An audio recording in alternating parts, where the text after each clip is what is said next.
भगवान ने कहा कि यार विभूतिपुर तुम्हारे लिए छोटा है, तो हम तो 2015 में बिल्कुल फूंक दिए थे पूरे जिला। कि राजीव रंजन जी के पास 100 करोड़ है, 200 करोड़ है, 400 करोड़ है, तो फिर 4 करोड़ का फर्जीवाड़ा क्यों हो गया? हमारे जो विरोधी थे, मान लीजिए अजय जी, उन्होंने फंसा दिया। क्या राजीव रंजन जी अब बंगाल से चुनाव लड़ रहे हैं? इसमें लगे हुए हैं कि कहीं हम विधानसभा पहुंच जाए, एमएलसी बन जाए, लोकसभा पहुंच जाए। अभी तो हम में एनर्जी है। कम से कम राजीव रंजन के ऊपर में 400 करोड़ और 40 करोड़ का कर्ज नहीं है।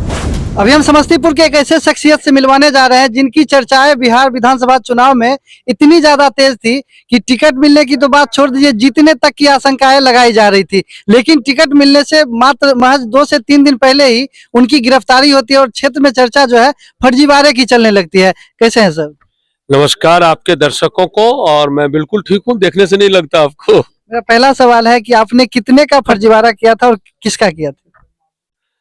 ऐसा है कि फर्जीवाड़ा आप कहते हैं, लोगों ने कहा है, लेकिन सच्चाई तो यह है कि मैंने कोई फर्जीवाड़ा किया नहीं था।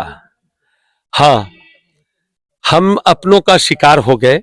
अति विश्वास में हमारे साथ ये घटना हो गई, और सिर्फ व्यक्तिगत रूप से सिर्फ मेरे साथ होती तो शायद ना आप पूछे होते, ना हमारे साथ जो घटना हुई वो विभूतिपुर के तमाम 3 लाख लोगों के साथ वो घटना हुई, क्योंकि मैं उनके दिनचर्या से जुड़ चुका था और एक राजनीतिक मूवमेंट था, और उसमें उन लोगों ने जो मेरा साथ दिया तो काफी तेजी से हम आगे उन लोगों को लेकर के बढ़ रहे थे।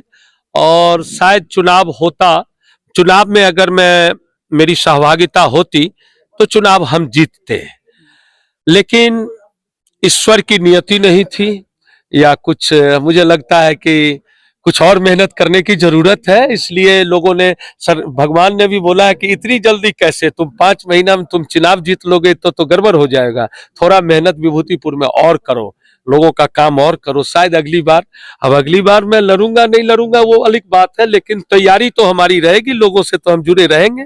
एक सवाल सर लोगों के मन में बार बार चलता आ रहा था कि राजीव रंजन जी के पास 100 करोड़ है, 200 करोड़ है, 400 करोड़ है, तो फिर 4 करोड़ का फर्जीवाड़ा क्यों हो गया? अब जो लोग 400 करोड़ 500 करोड़ की बात कर रहे थे, तो आप सोच लीजिए जिसके पास वो 4 करोड़ का फर्जीवाड़ा क्यों करेगा। घटना की जानकारी तो मैंने आप लोगों को दी है, ये घटना क्या था। और बहुत सारे रिटायर्ड लोग होते हैं जिनको पैसा कमाने की आदत है, जिन्होंने अपनी जिंदगी में भ्रष्टाचार से ही पैसा कमाया है, तो जब वो रिटायर्ड हो जाते हैं तो उनको तो पैसा, वो गंध तो लगा है ना कि मुझे पैसा चाहिए। मतलब बंगाल के उस जज साहब को आप कह रहे हैं जिन्होंने आपको? व्यक्तिगत रूप से उनको नहीं कह रहा हूं, आप अगर ढूंढेंगे और जो लोग भी ये इंटरव्यू सुन रहे होंगे और जो सरकारी पदाधिकारी रहे हैं, उन पर तो मैं उंगली उठा रहा हूं, तो वो अपने अपने हिसाब से आकलन कर लेंगे कि उन्होंने सही किया कि गलत किया।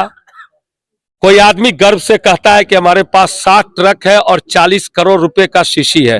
मैं बोलना चाहता हूं कि 40 करोड़ का कर्ज है तुम पे, या तुम गर्व से कह रहे हो कि हमने बैंकों का 40 करोड़ रुपया कर्ज में लिया है, और तुम छाती फुला करके दिखाते हो।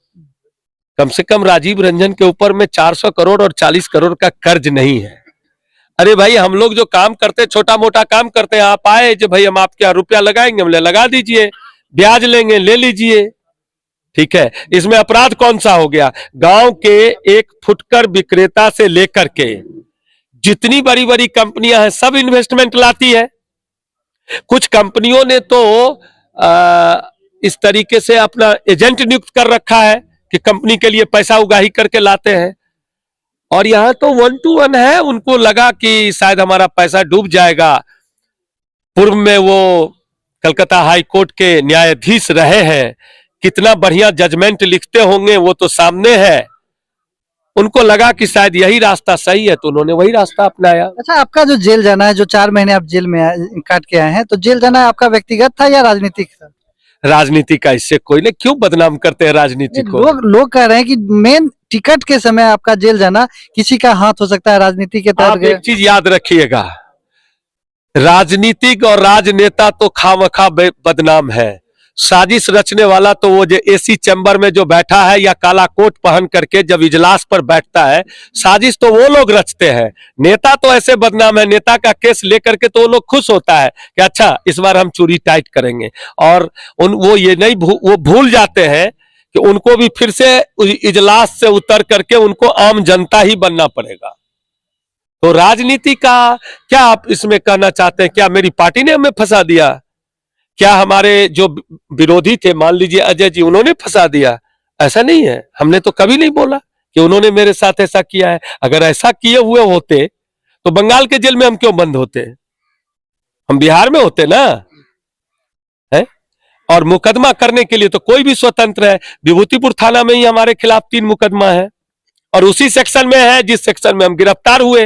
अब आपको एक मुकदमा बताते हैं, सुनिए। जिस समय हमारा यहाँ जन्म नहीं हुआ उस समय की हमारी जमीन है और उस जमीन के एवज में वो बुढ़ा 70 साल का जाकर के थाने में कंप्लेन लिखाता है। 467 और 68 467 और 68 फर्जी वाले का मुकदमा होता है, जिसमें आप किसी का नकल साइन करते हैं। जिस व्यक्ति का जन्म नहीं हुआ या जो व्यक्ति 2 साल का था उस समय, वो उसके सिग्नेचर का कहां फर्जीवाड़ा किया होगा?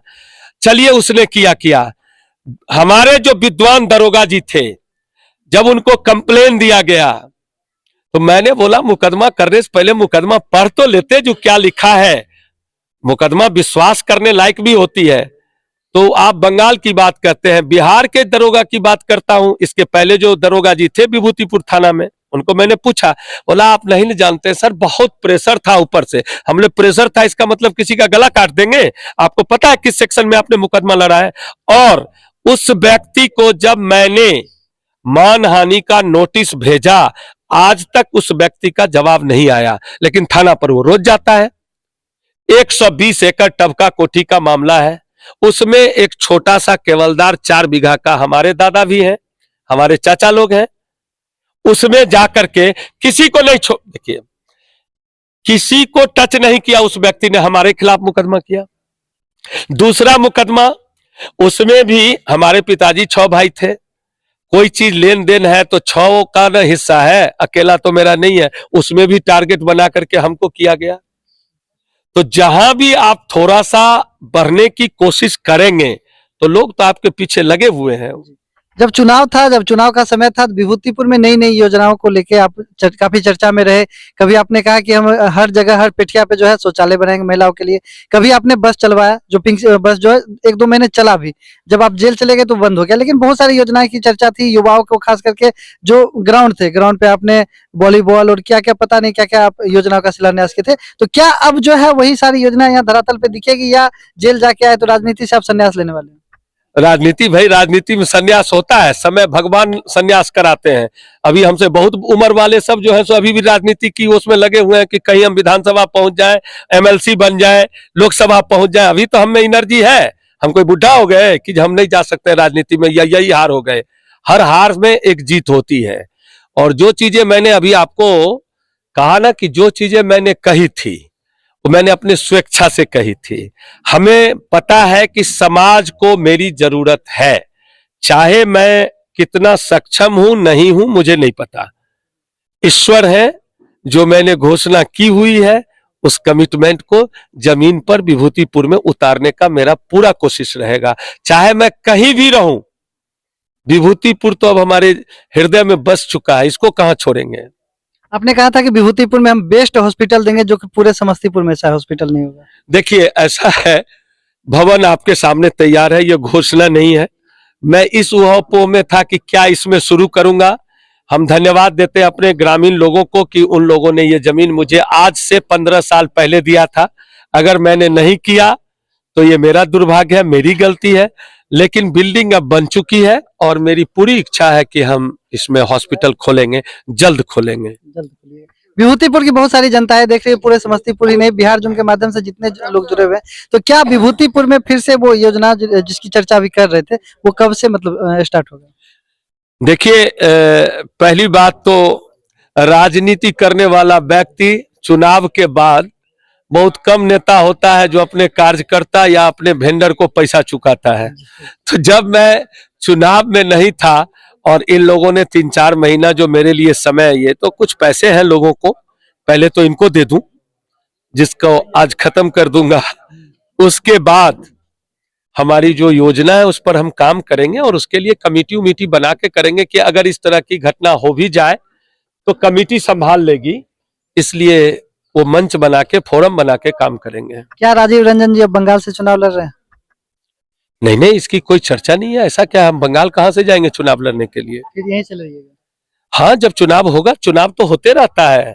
अब यो 2 चुनाव है, एमएलसी का चुनाव है, हम लड़े ना लड़े लेकिन चुनाव है ना।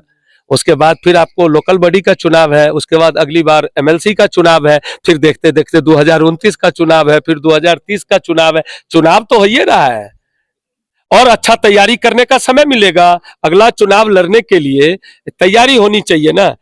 भगवान ने कहा कि यार विभूतिपुर तुम्हारे लिए छोटा है, तो हम तो 2015 में बिगुल फूंक दिए थे पूरे जिला में। तो ऐसा थोड़े है कि लोग हमको नहीं जानते। जा करके एक बार उनको जगाना है कि मैं फिर से मैदान में हूँ।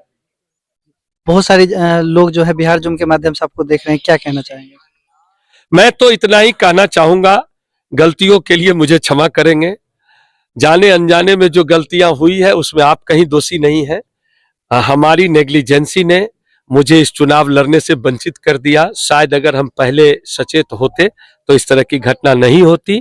मुझे जरूर उचित न्यायालय से मिलता, जमानत मिल जाती, अग्रिम जमानत मिल जाती और हम आप लोगों के बीच में होते।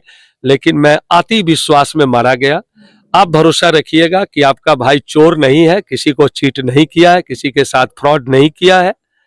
और मैं वापस फिर मजबूती से न्यायालय के सामने मैंने गुहार लगाई है कि ये फर्जी मुकदमा है, इसको खत्म किया जाए। और जिस दिन फर्जी उसका डिग्री लेके आएंगे उस दिन आपके बीच में आकर के फिर इन्हीं के माध्यम से आपको दिखाएंगे कि हम केस जीत ही नहीं गए, केस को खत्म करा दिए। बहुत बहुत धन्यवाद। धन्यवाद।